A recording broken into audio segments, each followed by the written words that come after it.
Hi, my name is Fabian Wiesemueller. I'm co-founder and CEO of FireDrone AG. And as a kid, I was always fascinated by two things. One thing was building drones myself, and the other thing was watching firefighters doing their job.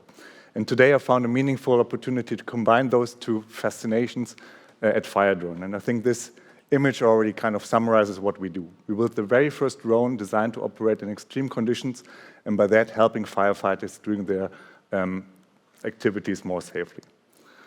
Everybody of us knows these kind of images from the news. So everywhere it is the tunnel fire, wildfire, like high-rise building fires.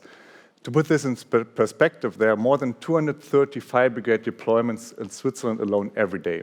So these firefighters are putting their life at risk on a daily basis. Now, if you're a firefighter and you're entering a building, your view will be obstructed by all the smoke, so you won't be able to see anything. Now, with thermal cameras, you can actually see through the smoke and detect potential hazards that might be right in front of you. Now, what happens next is basically that we want to develop a means so that the firefighter does not have to put themselves close to the actual hazard. And what are the three main risks that we are targeting or that the firefighters are dealing with? On the one hand side, there's hazardous smokes, then there's potential chemical or dangerous goods, and then there's structural collapse taking lives of firefighters, way too many every year. Now, if you look at supporting tools like thermal cameras, they still have to be handheld, so you have to put the firefighter into the danger. And if you look into robotic applications, you can only see that there are slow, heavy machines that lack thermal resistance. Now, what we developed is the FireDrone.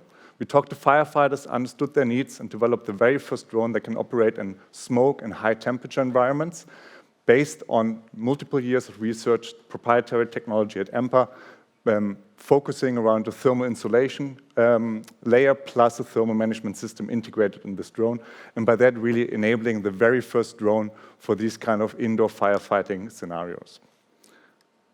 And to give this a bit of more perspective, this is a video of our recent test together with the building insurance of Canton of Zurich, where we tested the drone in the firefighting training ground. And you can see here how we were flying the drone close up to the flames to really see how the radiation of the heat influences the drone's capabilities. We always had a lot of interviews over the course of this project to understand the needs of firefighters and firefighting coordinators, and also tested the drone in these garage kind of underground fire scenarios, where we really flow into the smoke. And since we have also thermal cameras, we can actually then switch to the thermal video stream and actually see through the smoke and detect, for example, here, a person standing right in front of us needing help. And with that, I'm already at the end of my talk, and I'm happy to take your questions. Thank you so much.